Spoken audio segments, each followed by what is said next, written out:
So let's see who's on here. So normally, this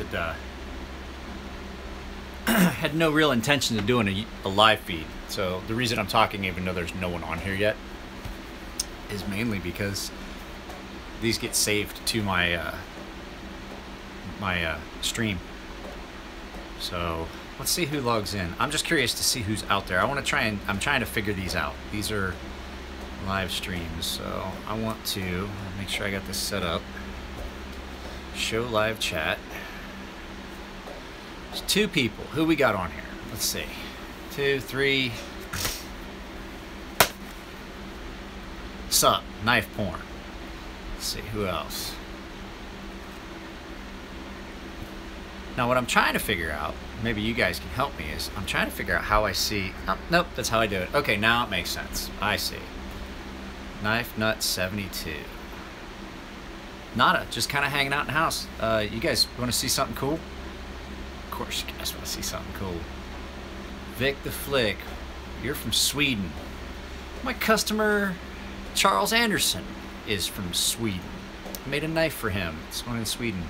Going to Sweden. I don't know whether I monetized. I think I monetized this. This should be monetized in all countries. So, America. I kind of figured. But I do find it interesting that I have subscribers all over the globe. Oh, anything. Anyway, the interesting thing. We are in my bedroom. My daughter is practicing a drum. Where's it going? Losing people. First knife I ever made. First knife I ever made. I even made Chicago screws for that. And yes, that is a carbon fiber scale. First knife I ever made. It's a frickin' monstrosity. I haven't sharpened it yet because I haven't made a sheath for it yet because, well, I'll tell you the truth, I'm afraid to see what it's gonna cost. She's practicing a drum on a notebook because they're using drum pads at school. So apparently the school is like, hey, we know that you spent the entire year learning violin last year, but guess what? We're not gonna let you play a violin this year. You gotta play the drum. Which is why she's not going to the same school next year. She's going to, well, she has to do an audition, but she's going to the San Diego Performing Arts Academy. Because I don't want her to go to that school. But no, this is the first knife I ever made. I wanted to make something unique, and I did. It didn't quite come out exactly as I intended. It came out pretty close.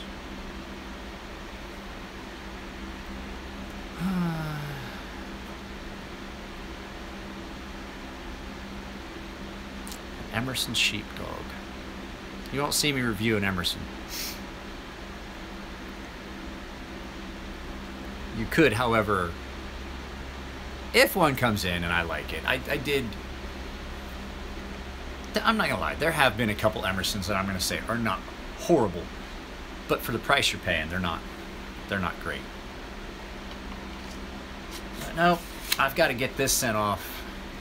Why'd I pick carbon fiber? Because it was what was free and thick enough to make handles for this. Elliot let me have some scrap. It happened to be shredded carbon fiber, and it was thick enough to make a comfortable handle for this. It's my first knife, and it was like, look, you need a thick handle for that, because it's going to be fairly narrow. So with it being skinny here, it needed to be wide here. So that's where we were at. Where did everyone go? Now the thing I'm curious about, because I'm trying to figure out this compared to Instagram, I can't see who all's on here. I don't think. Nope. So I can see comments and things like that. So give you guys a quick toxic flipper. Send me them Bally's, bro. Send me them Bally's.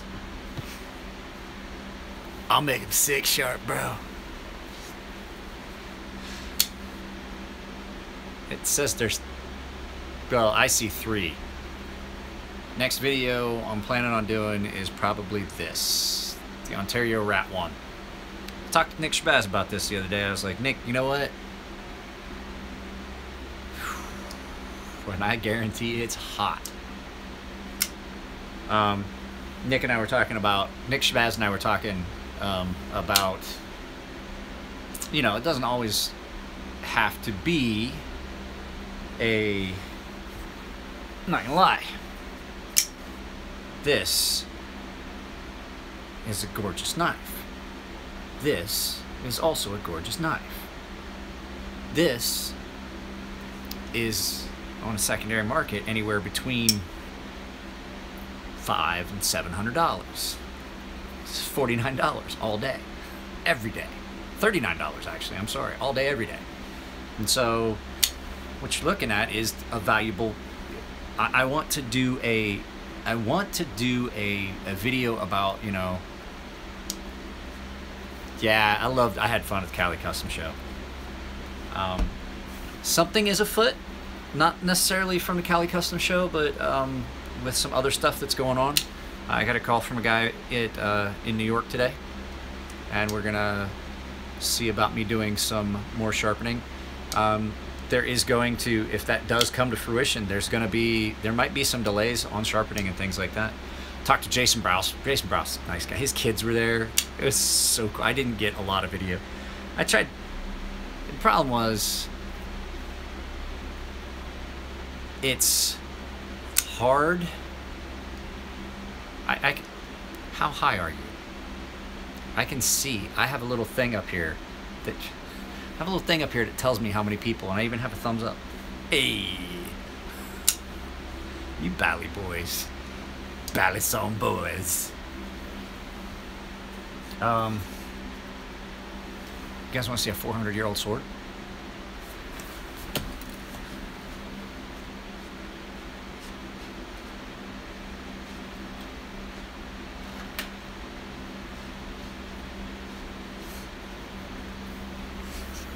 You thought I was gonna just do that.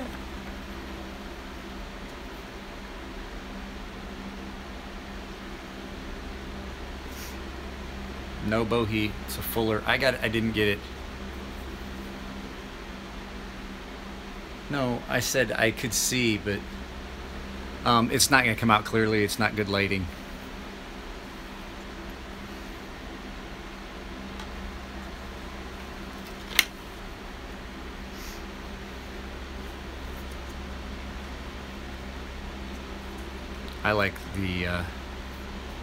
I like all the furniture that's on this one. Yeah, right about that. The blade is, all this furniture's new. The furniture's about 6 years old or so. And then I had it repolished. I didn't get it done in the traditional fashion because it was a gift for my father-in-law, and that's how old it was.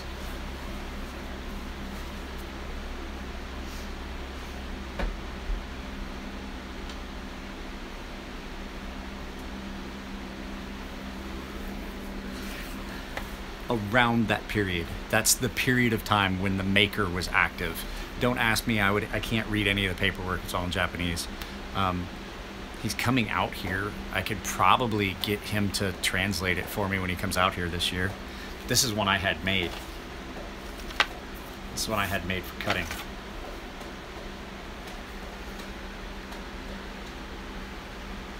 So I had this one made for cutting when I was still taking martial arts. Oh! Nah. I am going to eventually sell this so that you guys can see it. Oh, fuck, cat. Stupid chart. I wish I had a piece of paper in here. Oh, I do.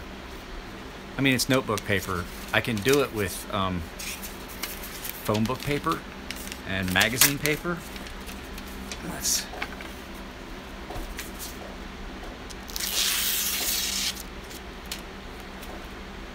It's a 4-foot-long razor blade.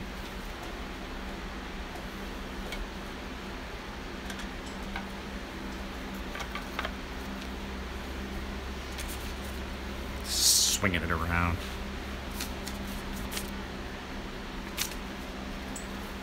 So, but the reason I was doing this was I wanted to test the water, see how this works.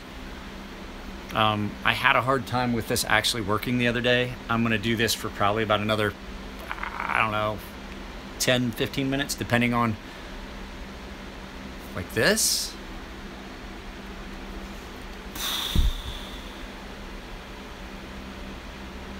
I don't remember when I had it made. I was still active duty in the military. I got a longer handle. I mean, it was through Boogie Blades. It was basically Paul Chen.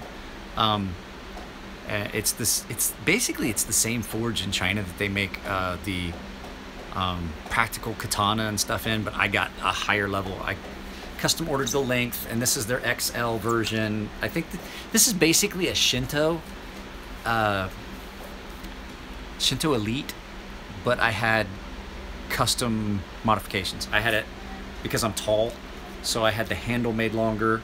If you look, you can see how much I used it. You can see where there's wear on the wrap in certain areas where my hands. I think I paid, basic price was, I forget what it was. Once I got modifications and stuff done to it, because it's a wider blade than a typical, and then a longer handle, and changed some of the furniture. Oh, and I wanted a buffalo horn at the mouth of, I was in the Navy. I think I was looking at right around $1,900 for modifying a, basically modifying what would have been an off-the-shelf model. I did some I had the company do some modification to it, so pretty much double the price. I could have gotten a Shinto Elite for like $800 or $900, I think, at the time, but the handle would have been about that much shorter. It would have been about that long, so I got the handle lengthened. And, I took Kenjutsu. I did actual Tamashigiri, actual cutting. Not the house you want to break into. I keep a sword, you know. Besides the fact that I keep a gun next to the bed, I've got swords and knives and shit. I mean, you can see them in the background. I got 3 different swords. I gotta put this away.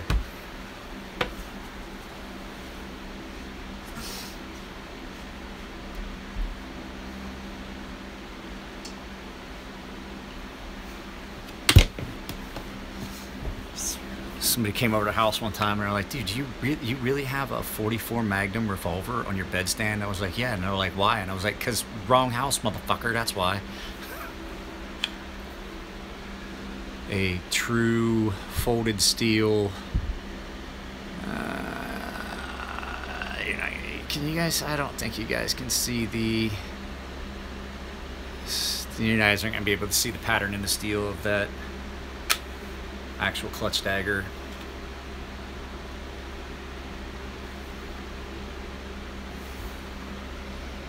I guess, yeah, you can. You can kind of see it. I need to oil it. It's looking bad. 0452. You know what? I haven't even seen it. I'll tell you what I did get in that box of stuff was a zero. Which one is this? 0560.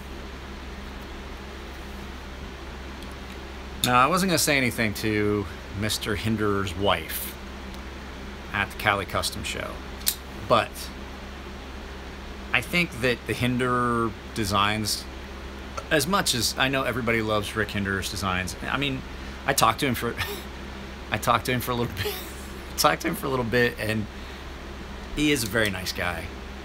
And I didn't want to. He has addressed detent issues in his knives. Every knife on that table that I looked at, if you watch my video of the Cali Custom Show, I gotta move you guys down here. I'm sitting in an uncomfortable spot because it's hot. It's like 86 degrees in my house still, and it's and I'm trying to get in front of the fan. I didn't want to say anything about any issues with detent and things like that.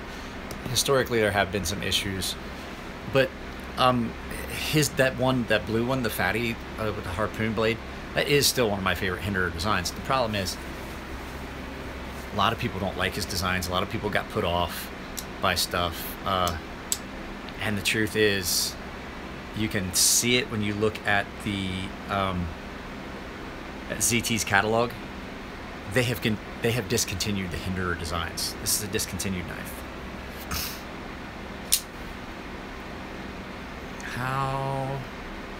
How do you classify fixed blades for sharpening?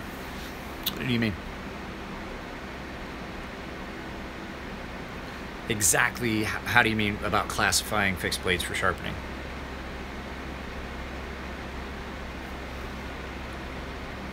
Because I don't exactly understand.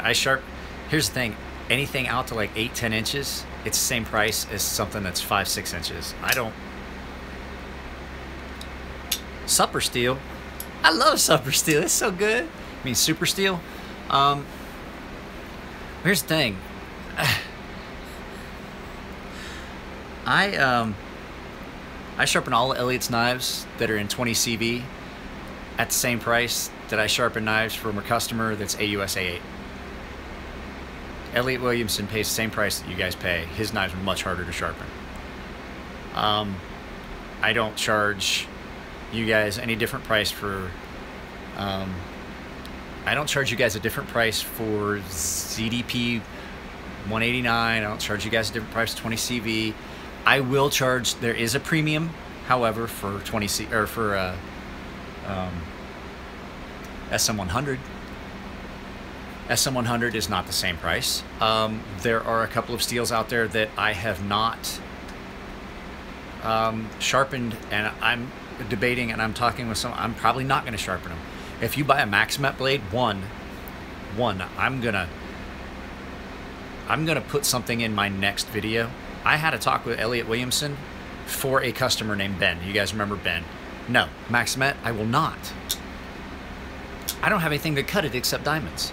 The fact is, Maximet was not designed to be put in a knife. Elliot and I had a conversation about that, and I did it specifically for a customer named Ben. He's a young man that I did a knife for. I recorded a video for him to explain to him why he should not buy the knife. The problem with Maximet is people that are in the knife community are like, people that are in steel dealers are like, why the fuck would you make a knife out of that? And then people are like, the optimal edge for that would be 20 to 30 degrees per side. You're looking at like an edge that would be on a hatchet. You can't sharpen it because it's like 10%. It's 10% tungsten. What it was Maximet was a steel that the cutting industry was looking for to replace. Jesus Christ, here we go. They were looking to replace tungsten carbide, but with something they could readily sharpen more easily because you can't sharpen tungsten carbide very easily. So what they did was they came up with Maximet. So you get up to like 71, 72 Rockwell. Well, everybody knows Rockwell sells. A Rockwell number will sell a knife. Problem is, chips. Apostle P did a video about it, where he was talking about, you do one more stroke with the knife, next thing you know, you got a little ribbon of steel, and you got a fucking half-inch to a quarter to half-inch chip in your knife. It just runs up the entire edge, where the entire edge just fell off. And the flip side of it, too, is if you're getting a knife, hey, Mike, what's going on, bud? If you're getting a knife in Maximet, and then you can't sharpen it yourself, and then it's never going to really be sharp, why not just get something in a lesser steel? Now, I did see something. Let me scroll back up through. What is my favorite? Somebody asked, what is your favorite steel overall? Favorite steel overall? It is a toss-up. My favorite steel overall. So, let's look at my case. Let's look at my knife case. Let me grab my knife case here. Maximet. No. Well, you're going to hear a surprise come out of my mouth. My Fortis. What time is it? It's 8:44 here. My Fortis. 20 CV. My Archbishop. 20 CV. Both amazing. I love them both. But there's a steel. So there's two steels. I have one here. N690. I love this steel. It holds an edge. As much as people bitch about it, holds an edge really well.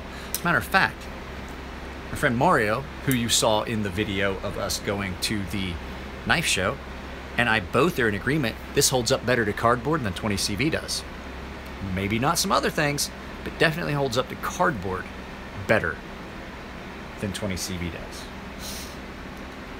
Then there's something else. I have 3. Elmax. Elmax.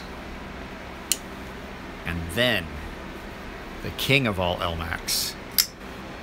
This is Elmax that was heat treated in-house in Elliot's ovens at Ferrum Forge Knife Works on this Pretium that Elliot gave me. And this Elmax is unlike any Elmax.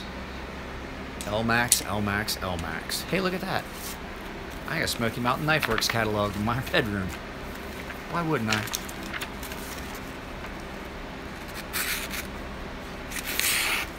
This is a thick one. I hate the fact they went on thicker stock. That's why it's in here instead of my workbench. Elmax. To sharpen and to use, Elmax, I think, still is probably my favorite steel. Followed closely by N690, which is VG10, basically. And I'm gonna tell you one people will laugh at. If done properly, Aus 8. Cold Steel's Aus 8, awesome. You know what I don't like? I think people know what I don't like. I'm pretty vocal about what I don't like. S30B. All of the benefits, or none of the benefits, all of the drawbacks. It's wear resistance as hell, but it chips, and then you got to go back and sharpen it again. And then this is Benchmade. It's just, I don't even like it. If this knife hadn't come here, how do you know or test if it seals properly? Well, I'll put it to you this way. Since I sharpened this that Elliot gave me, this Pretium, I've sharpened it once. He gave this Pretium to me a little over a year ago. In that period of time, I have had to sharpen both of my other Elmax knives several times. And it gets used every bit as much. That's just my... XHP, if done correctly, is very good. Cold Steel's XHP is good. You know whose XHP is shit? Spyderco's. Spyderco's XHP is gritty, and it will not hold an edge the way I want it to. And no matter how I try to refine that edge, it still feels gritty. You run your thumb down it, and it just feels like there's sand. It just does not take a refined edge. Cold Steel's, on the other hand, takes a very, very fine, clean, refined edge. This is XHP. I don't think I'm going to even bother sharpening this before I get rid of this one. This was in that box of things that came. Spyderco's XHP is not good.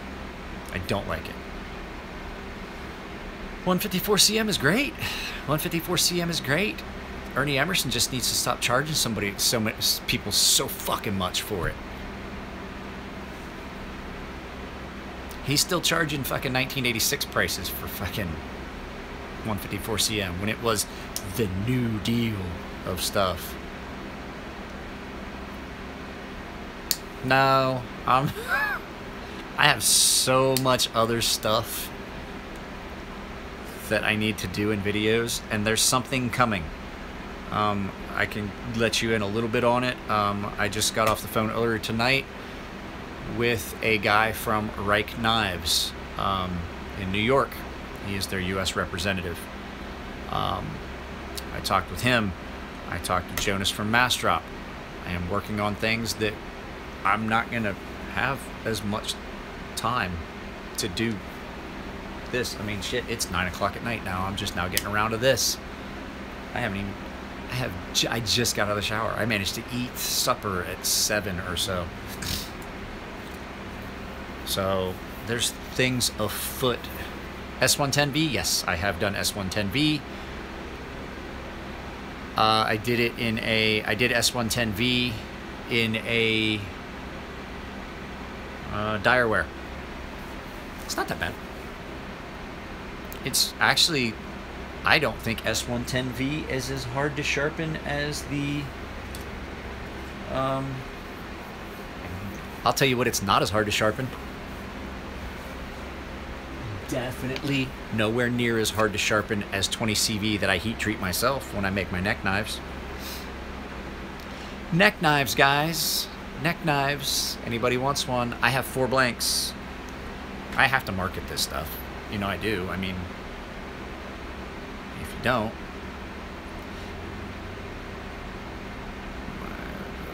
ever handle one? I'm going to buy Jeremy McGinnis Proline Mini X. Chris has a Jerry McGinnis, and I don't know which one it is that I've played with at the shop. They're all nice knives. All the McGinnis knives are great.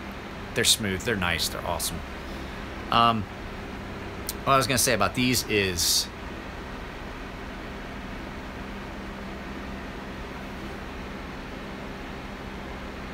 let's put it this way, bro.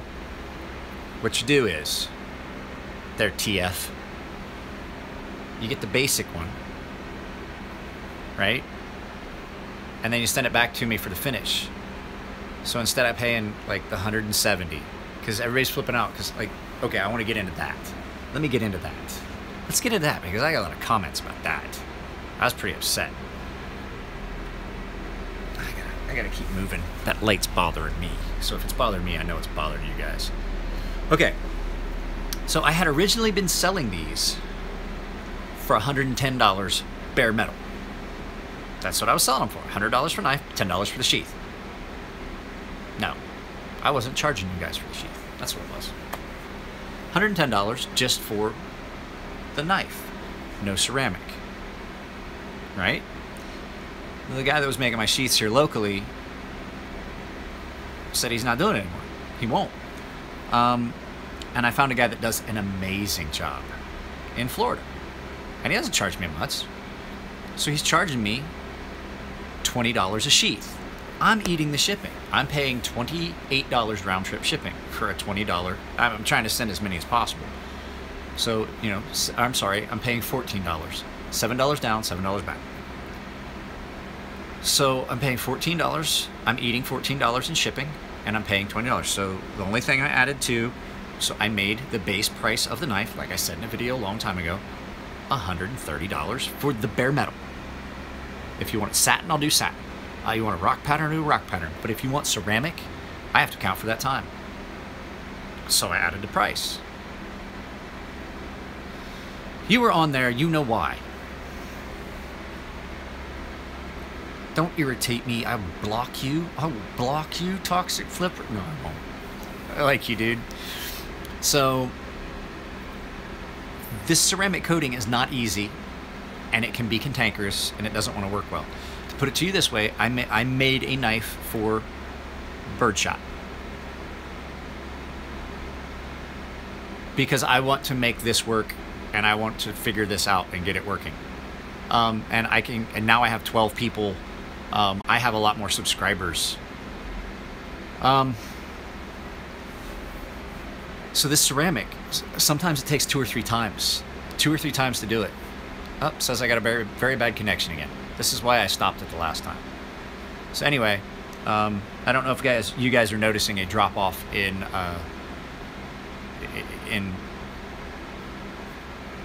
resolution. Anyway,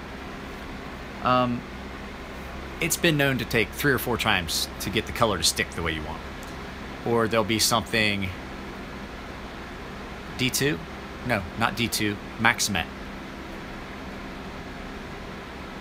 It doesn't chip. I love D2. D2 doesn't.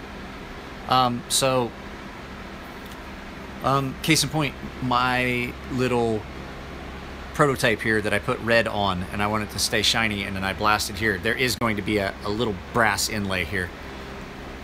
It took me 3 times because it doesn't like to stick to shiny. It likes to stick to blasted, but blasted doesn't look as red, it looks darker. If I send you a knife design, can you do it? Probably not right now. That would be something we would have to talk about offline. Send me a comment or go to one of my videos, find my email address, and we'll correspond that way. So when I have to do a ceramic coating, I had to add in a price. And I set that price at, what was it? $20. Even though sometimes it takes me 3-4 hours for one color. So now it's at $150 for the basic knife with one color. But if you want a design, or if you want like a pattern where I have to obscure some of it or do a pattern and then blast it, like you've seen some of my knives done, or you want 2 colors in a pattern, you're paying $170. Because it's difficult to get a red and black to do what you want it to do. And a pattern is even worse. And people are like, oh, I can't believe you made your knives $170. Well, even before that, if you wanted a pattern and 2 colors with a pattern, you're paying $150. All I added was price the fucking sheath. Wow, that took a lot longer to explain than I thought it was going to. Toxic Flipper getting me goddamn interrupted and wound up. So, goddamn Bally Boys.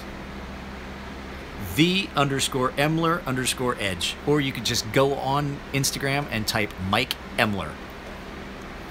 So, yeah, it's just the fact of the matter is that some people, hang on a second.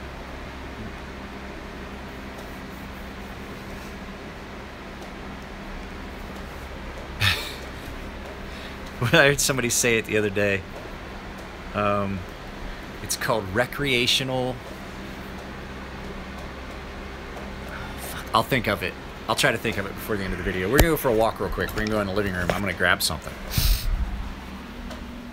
We're gonna look at it.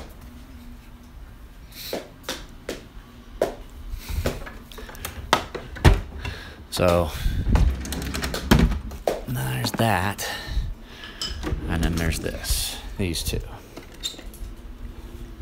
So what people fail to realize is there is no less work that goes into the finishing. Ooh, hey, there we go. There's no less work that goes into the finishing of one of them small neck knives than goes into the making of one of these. I left that. I thought that looked cool.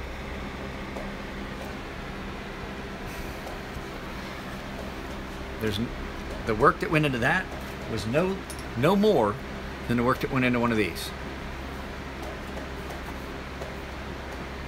Or really, when you get down to it, one of these. Because the fact is, when you get down to it, I put as much into each one of those knives as I do my sharpening, as I do everything else I've ever done in my life. Because if you're gonna do something, you should do it right. That's all there is to it. And I think I said it in my Instagram feed. I think that's why I get so mad at Rad Knives, the guy at Rad Knives. Because instead of just putting it out there, hey, I work this hard and I do all this, he complains about stuff. He complains about stuff that he set himself into. He's complaining about things he shouldn't be complaining about. He's complaining about doing the job. If you're going to complain about doing the job, well, then you picked the wrong job. Because you know what hard work is? Hard work is doing a job that you don't like. That's what hard work is. I spent that entire day yesterday. I sharpened almost 20 knives. I didn't complain once, except the fact it was hot. That's a pretty sick looking Falcon. I still have to sharpen this. So I think that's what I'm trying to figure out, is how do I market the hard work that I put into something without making it look like Rad Knives is complaining. Because that's... He belly aches and bitches and complains about shit. Like, oh, look at, I did this 10 stack, da-da-da-da-da-da. I talked to the guys at Vegas Forge at the knife show, and I'm like, how long does it take? It was like, dude, we did all this shit in like 2 days. They're like, it's hard, but I don't know what that guy's doing. I mean, granted, the guy's doing his stuff all himself. He's an awesome welder. He's probably an incredible fabricator, but shut the fuck up and do it. Just quit bitching about it. That's what irritates me. Yep. If you guys follow Jonas Mastrop, Jonas_Mastrop on Instagram, you saw this already. This came home with me that night after we hung out at Ferrum Forge. We did some drinking, talked about this. This is something that might be coming. We're gonna see how it holds up to me. I'm hard on stuff. We're gonna see how this holds up to me. I gotta sharpen it first though. So there's that. So I don't know. I tried to talk Jason Browse into having me sharpen his knives. Like Elliot tried to talk him to having me sharpen his knives today too. When I stopped by the shop, for a few minutes on my way to a meeting. And Elliot and I talked about some stuff. Elliot was in the middle of doing paperwork for collaborations and things like that. But so yeah. The next knife that we're gonna do, like I said, is the Rat 1 and D2. Somebody was saying D2 chipping. I've never had D2 chip. I have heard people say that because the thing is, people try to sharpen it too thin and it'll chip, but that's the same with any steel. So don't try to get your stuff too thin.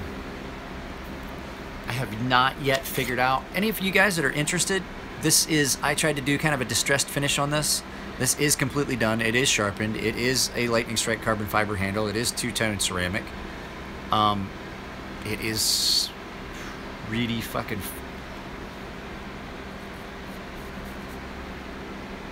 Yeah.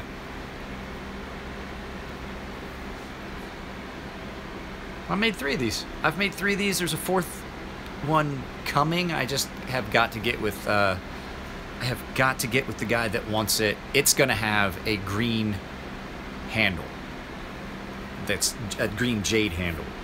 I just have got to measure the thickness so I can sand it down and get my scales to the thickness that I want them. Or split them on a bandsaw, I think. I don't know. The material's real thick, so.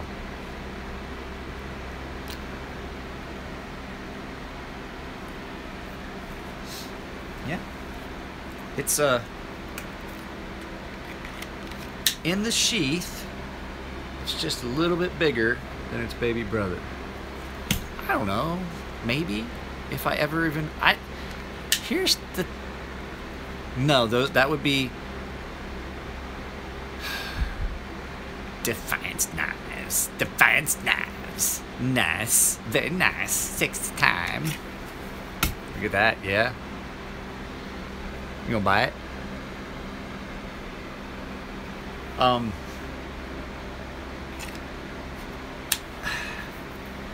What I think is gonna happen with this, I think what's gonna happen is if you want this, they're going to put Nico's information in okay, hey, you want this done to your knife, these are the people to talk to, these are the patterns that and then they'll tell you what patterns are available. Thing is, it's gonna come back dull. That's okay. I know a guy. Gotta go to work. Man, that's gotta suck. Oh, I gotta go to bed. It's actually 9:05. I said I was gonna cut this off at 9. So I have to spend some time with my daughter. Here she comes. What you got, kiddo? You wrote on your notes? Is that your drum test? Come here. Say hi to everybody. Come here, give me a hug.